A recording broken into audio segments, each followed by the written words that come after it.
आपके सिलेबस का 10वां टॉपिक सर्द जंग। आज हमको जो पॉइंट पढ़ना है या जिसके बारे में आपको मालूमात हासिल करनी है वो है सर्द जंग के दौरान, मतलब 1945 से लेकर 1990 के दरमियान अमेरिका ने मुख्तलिफ ममालिक के साथ फौजी मुआहदे किए। इसके अलावा रूस ने भी फौजी मुआहदे किए। इन तमाम फौजी मुआहदों का मकसद एक दूसरे की ताकत को बढ़ते हुए रोकना। अमेरिका ने जो मुआहदे किए उसका मकसद था कि दुनिया में कम्युनिज्म को रोका जा सके, इसलिए फौजी मुआहदे किए उसने। रूस ने भी किया। रूस का भी मकसद अमेरिका के बढ़ते हुए कदमों को रोकना। ये तमाम फौजी मुआहदे हैं। आपको एक के बाद पूरी मालूमात आपको हासिल करना है। मेरा पूरा वीडियो जो है आप पूरा देखें, बीच में अधूरा देखकर न रखें, क्योंकि अगर आपको ये टॉपिक समझना है तो पूरा वीडियो आपको देखना पड़ेगा। खैर, फौजी मुआहदों में सबसे पहला फौजी मुआहदा हुआ नाटो का। नाटो जिसको कहते हैं नॉर्थ अटलांटिक ट्रेडी ऑर्गेनाइजेशन, ये हुआ 1949 में। नॉर्थ अटलांटिक ट्रेडी ऑर्गेनाइजेशन ये 1949 में हुआ। किन के दरमियान हुआ? अमेरिका, बर्तानिया, France, Belgium, Holland, Denmark,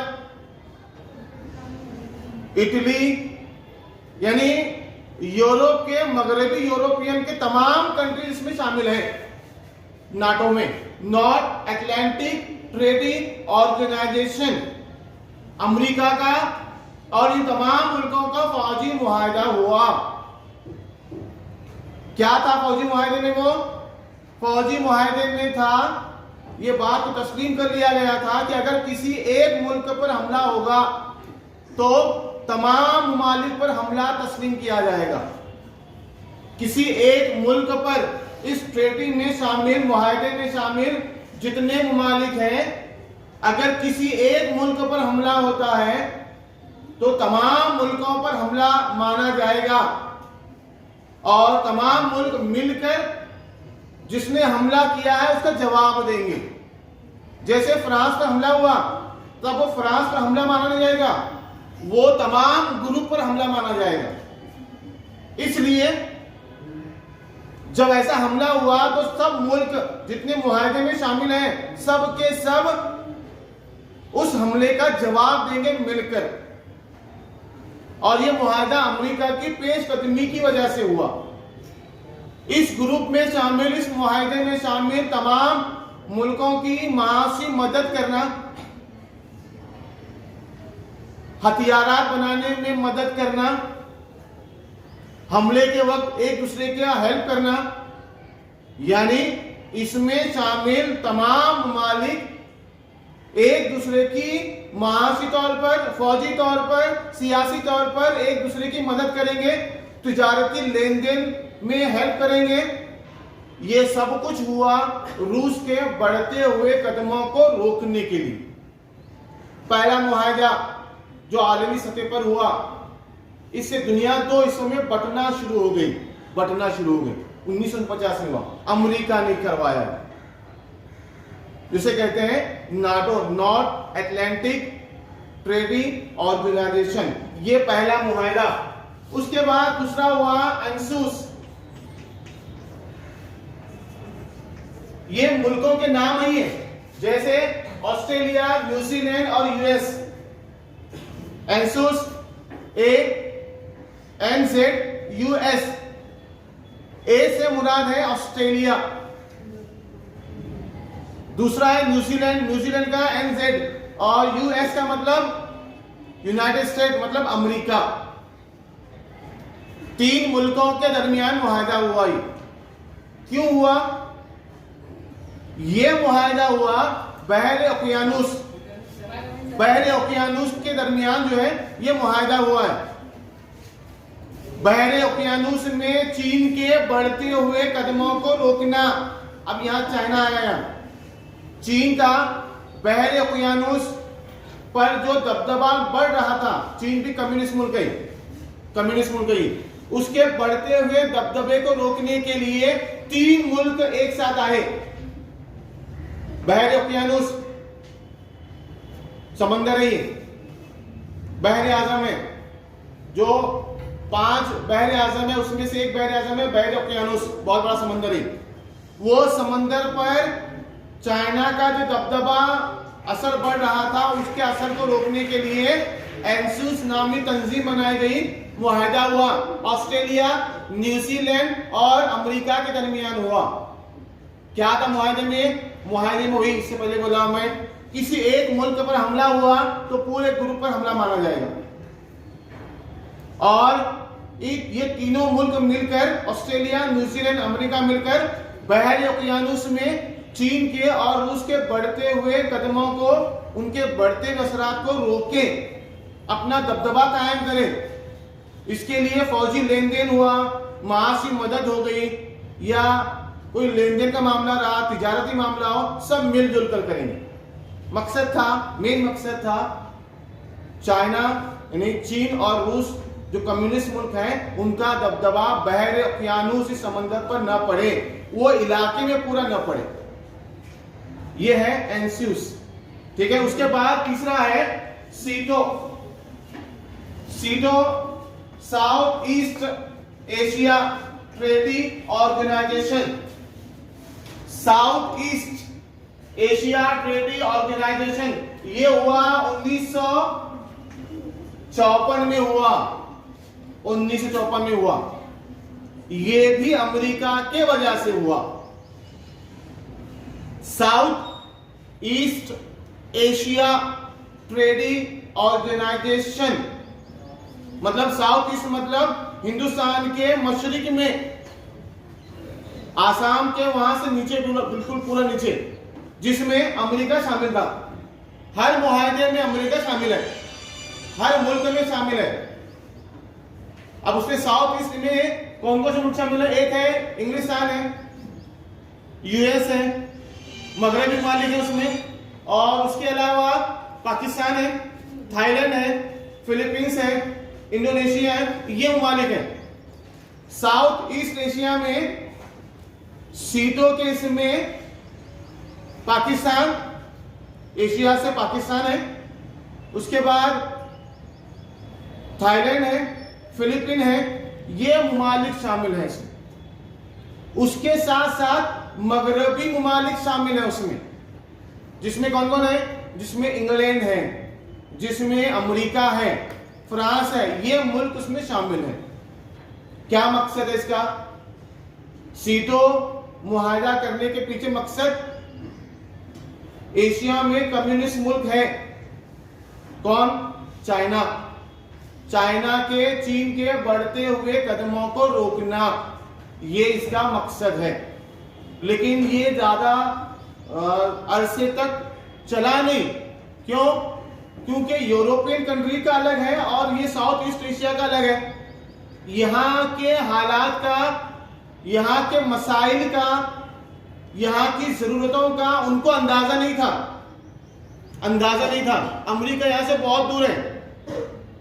America को इतना वक्त नहीं है कि वो जाकर जो है ये देखें कि पाकिस्तान में क्या चल रहा है और इंडोनेशिया में क्या चल रहा है, उतनी फुर्सत नहीं थी। मुआहदा तो किया गया, लेकिन इसमें अदम एतमाद की कमी थी, अदम एतमाद की यहां कमी थी। हाँ, सीटो मुआहदा को South East Asia Treaty Organization, जिसमें जुनूब मशरकी एशिया के ममालिक इस मुआहदे में शामिल थे। ये मुआहदा ज्यादा अरसे तक टिका नहीं, क्योंकि अमेरिका ने इस मुआहदे में ज्यादा दिलचस्पी नहीं दिखाई और उसको इन इलाकों की डेवलपमेंट पर, तरक्की पर और उनकी मदद पर कोई इंटरेस्ट नहीं था अमेरिका को। और ज्यादातर ममालिक इस मुआहदे में यूरोपियन कंट्रीज थे, जबकि मुआहदे का नाम है साउथ ईस्ट एशिया और शामिल है यूरोपियन ममालिक। उनको साउथ ईस्ट एशिया से कोई लेना देना नहीं था। इसलिए बाद में पाकिस्तान 1973 में अलग हुआ, आहिस्ता आहिस्ता एक के बाद जो है ममालिक अलग होते गए और C2 मुआहिदा भी खत्म हो गया। उसके बाद अगला है सेंटो मुआहिदा। सेंटो हुआ 1955 में। सेंटो के पहले 1955 में बगदाद मुआहिदा हुआ था। इसको बगदाद मुआहिदा भी कहते हैं। बगदाद में हुआ था। तीन ममालिक थे, एक इराक, ईरान, तुर्की। उसमें अमेरिका वगैरह बाद में शामिल था, उसमें सब यूरोपियन जो अमेरिका वगैरह सब में शामिल, अमेरिका वो भी इसमें शामिल था। बगदाद मुआहिदा था, हुआ 1955 में। और ये तमाम जो चीजें हैं आहिस्ता आहिस्ता इनके दरमियान जो है खलीज पैदा होती चली गई। ईरान, इराक, उसके बाद जो है अमेरिका और दूसरे यूरोपियन ममालिक इसमें शामिल थे इसमें। लेकिन 1955 के बाद जो है जब इराक में हुकूमत का तख्ता पलटा और वहां पर जो है जब दूसरी हुकूमत आई तो उन हुकूमतों ने जो है फौरन इस मुआहिदे को मानने से साफ इनकार कर दिया। इराक, ईरान, तुर्की और यूरोपियन कंट्री बगदाद मुआहिदे में शामिल थे। इनका हेड ऑफिस बगदाद में ही था। लेकिन जब इराक में हुकूमत का तख्ता पलट हुआ, हुकूमत चेंज हुई, जो नई हुकूमत आई उसने साफ कह दिया कि हम इस मुआहिदे को नहीं मानते, हम इससे बाहर हो जाएंगे।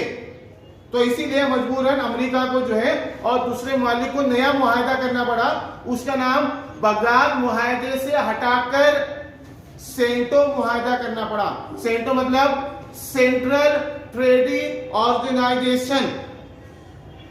सेंट्रल ट्रेडिंग ऑर्गेनाइजेशन जिसमें एशिया के ममालिक इराक, ईरान, पाकिस्तान इसमें शामिल है। उसके बाद जो है अमेरिका शामिल है, यूरोपियन कंट्री शामिल है, इसमें तमाम लोग इसमें शामिल हैं। मकसद है वही पहले बोल चुका हूं मैं, रूस के बढ़ते हुए कदमों को रोकना। यानी गली का कोई गुंडा है और दूसरा गुंडा क्या करता है, उसके बढ़ते हुए कदमों को, उसके असर रोकने के लिए लोगों को मिलाता है, बातचीत करता है। ये सब कुछ वही है। एक गुंडा दूसरे गुंडे को रोकने की कोशिश कर रहा है। एक सुपर पावर मुल्क दूसरे सुपर पावर मुल्क की बढ़ती ताकत को रोकने की कोशिश कर रहा है। ये मुआहिदे नाटो, एलसीयूस, सीटो, सेंटो, ऐसे बहुत सारे मुआहिदे हुए। ये अमेरिका की तरफ से हुए, अमेरिका की तरफ से। अब अमेरिका किया, रूस से बढ़ने वाला है नहीं, सब जंग चल रही है। अभी तक आपको अंदाजा हुआ होगा जंग नहीं हुई कभी भी। मैंने कभी ये नहीं कहा कि अमेरिका ने रूस पर हमला किया, रूस ने अमेरिका पे हमला किया, मैंने अभी तक नहीं कहा। सिर्फ फौजी मुआहिदे हो रहे हैं। जंग के हालात बन चुके थे 1945 से 1990 के दरमियान, जंग के हालात बन चुके थे। हालात मिसालें हैं, ये ग्रुप बनाए गए, ग्रुप बने हैं। जबकि दोनों आलमी जंगों में ग्रुप में भी थी, इत्तेहादी ग्रुप और महवरी ग्रुप। अंदाजा होगा आपको, यहां भी ग्रुप बने, नाटो है, सीटो है, सेंटो है, बगदाद मुआहिदा है, सब है इसमें। ग्रुप बने में ऑलरेडी बने हुए, लेकिन जंग नहीं हुई, जंग नहीं हुई, आमने सामने का खून खराबा नहीं हुआ, हमला नहीं हुआ, लेकिन जंग के हालात हमेशा से बनते रहे। ठीक है, ये है सेंटो मुआहिदा। बाद में ये मुआहिदा भी खत्म हो गया क्योंकि अमेरिका की तमाम मुल्कों को मदद करना पॉसिबल नहीं था।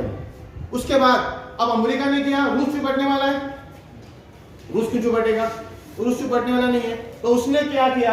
अब रूस की तरफ आते हैं। रूस ने 1950 में चीन के साथ फौजी मुआहिदा किया। चीन के साथ फौजी मुआहिदा हुआ ये, और चीन के साथ ही क्यों किया उसने, चीन के साथ ही क्यों किया, क्योंकि 1949 में चीन में 1945 के बाद और 1949 के दरमियान जो है चीन में तख्ता पलट हुआ था हुकूमत का। जमहूरियत खत्म हो गई थी, कम्युनिस्ट हुकूमत आई थी। जो रशिया जिसको फॉलो करता है ना, वो हुकूमत चाइना में आई थी। अब चाइना नया मुल्क बना कम्युनिस्ट का, अब उसको ताकत देना, उसको बढ़ाना, उसको तरक्की देना रशिया काम चाहिए। तो रशिया ने क्या किया, रूस ने क्या किया, सबसे पहले चीन के साथ फौजी मुआहदा किया, दोनों कम्युनिस्ट मुल्क एक हो गए। मकसद वही, क्या मकसद है, अमेरिका के सरमायादार कदमों को बढ़ते हुए रोकना और कम्युनिस्ट को दुनिया में आम करना, इसके लिए फौजी मुआहदा। चीन अभी अभी मुल्क बना था, हो सकता था अमेरिका उस पर हमला करे, उसको बचाने के लिए रूस ने फौजी मुआहदा किया। उसके बाद फिर रशिया ने और एक मुआहदा किया चीन के साथ मिलाकर, वो था वर्सा का मुआहदा। वर्सा ये एक जगह का नाम है, जगह का नाम ही वर्सा मुआहदा किया, जिसमें तमाम कम्युनिस्ट मुल्क, कम्युनिस्ट नजरिए के हामी ममालिक जो हैं, कौन कौन है उसमें, रूस है, चाइना है, बल्गेरिया है, यूक्रेन है, जो मगरबी मशरकी यूरोप के ममालिक हैं, मशरकी जर्मनी है, यूरोप के दो हिस्से हो गए थे, मगरबी यूरोप अमेरिका वाला, मशरकी यूरोप रूस वाला। तो जितने मशरकी यूरोप के ममालिक हैं सब इसमें मुआहदे में शामिल हुए। किसके खिलाफ, अमेरिका के खिलाफ, अमेरिका के खिलाफ। क्यों, रूस चाहता है कि अमेरिका के जो बढ़ते हुए कदम है उसको रोके। अगर इन तमाम मुल्कों में से किसी एक पर हमला हुआ तो पूरे ग्रुप पर हमला माना जाएगा, यानी एक को मारेंगे तो सबको मारा जाएगा, ऐसा तस्लीम किया जाएगा। एक पर हमला हुआ तो सब लोग मिलकर उसका जवाब देंगे, यह तय किया गया। यानी दुनिया दो हिस्सों में तकसीम होकर रह गई, सब अपने अपने मुआहदे कर रहे, सब अपने अपने मुआहदे कर रहे। ठीक है, यहां तक समझ में आया वर्सा का मुआहदा। हाँ, ये जितने फौजी मुआहदे आपको मैं अभी बता कर दिया, ये मुआहदे 1945 से 1990 के दरमियान हुए। सर्द जंग 1990 के दौर तक चली। अभी 1990 तक ही क्यों चली, उसके बाद ये जंग खत्म क्यों हुई, उसकी वजह यह है कि रूस का जवाल शुरू हुआ, सर्द जंग का खात्मा शुरू हुआ 1985 के बाद रूस का जवाल शुरू हुआ। क्या था जवाल, वो जवाल ये था कि 1985 के आते आते रूस की माशी हालत कमजोर होने लगी, फौजी ताकत कमजोर पड़ने लगी, और उसके बाद जो है एक रूस का एक लीडर है जिसका नाम है बारचियो। ये रशिया की कम्युनिस्ट पार्टी का सेक्रेटरी बना। जब ये सेक्रेटरी बना, उस पार्टी का बड़ा अफसर बना, लीडर बना, तो इसने देखा कि रूस के हालत दिन ब दिन खराब होते जा रहे हैं। तो उसने जब वो सदर बना बारचियो के जमाने में, उसने तमाम किस्म की पाबंदियां हटाना शुरू कर दिया। पत्रकारों पर, सहाफियों पर, न्यूज रिपोर्टरों पर बहुत सारी पाबंदियां थी, उन पाबंदियों को हटा दिया। जो कम्युनिस्ट नजरिया जो रूस पर हावी था उसको आहिस्ता आहिस्ता आहिस्ता कम करना शुरू कर दिया। रूस की माशरत को बेहतर बनाने के लिए सरमायादार लोगों को फरोग देना शुरू कर दिया। यानी एक तरह से रूस ने खुद अमेरिका के कदमों पर चलना शुरू कर दिया, न चाहते हुए भी, क्योंकि तमाम फौजी मुआहदे में इतना उसको नुकसान हुआ था, सबको मदद करना है, सबको ये करना है, हालत दिन ब दिन खराब होती जा रही थी। उसको रोकने के लिए कहीं ना कहीं बादशाहों को कदम उठाना पड़ा। और 1990 के बाद अमेरिका ने खुफिया तौर पर बहुत सारी कोशिशें की। उन कोशिशों का असर ये हुआ कि 1990 में बादशाह के जमाने में रूस का जवाल हुआ और रूस में से तकरीबन 13 ममालिक आजाद हुए। 13 मुल्क बने उसमें, रूस में, जिसमें चुनिंदा नाम उज्बेकिस्तान, कजाकिस्तान, तुर्किस्तान, अजरबैजान, यूक्रेन, साइबेरिया, ये अलग अलग मुल्क बने। रूस का जवाल शुरू हुआ 1985 के बाद। और रूस को तोड़ने में अमेरिका का बहुत बड़ा हाथ है। दोनों एक दूसरे को तोड़ने में लगे थे, लेकिन कामयाबी किसको मिली? सिर्फ और सिर्फ अमेरिका को मिली। और अमेरिका की कोशिश की वजह से रूस डिवाइड हो गया, तकसीम हुआ। आज जो मुल्क है उसके 90 से पहले बहुत सारे ममालिक थे, उसमें 13 मुल्क उससे आजाद हुए। उसमें से चुनिंदा नाम आपको बताकर दिया, Uzbekistan, Kazakhstan, Kyrgyzstan, Azerbaijan, Ukraine, Siberia, बहुत सारे ममालिक हैं, बहुत सारे ममालिक हैं जो रूस से अलग होकर आजाद हो गए। और जैसे रूस के टुकड़े हो गए, सर्द जंग का खात्मा हुआ, क्योंकि रूस भी कम्युनिस्ट को उतना फॉलो करना उसने बंद कर दिया। सर्द जंग का इख्तिताम हुआ 1990 में। ठीक है, समझ में आया? यहां तक, यहां रुकते हैं। ये चार्जिंग कितने देख बोला?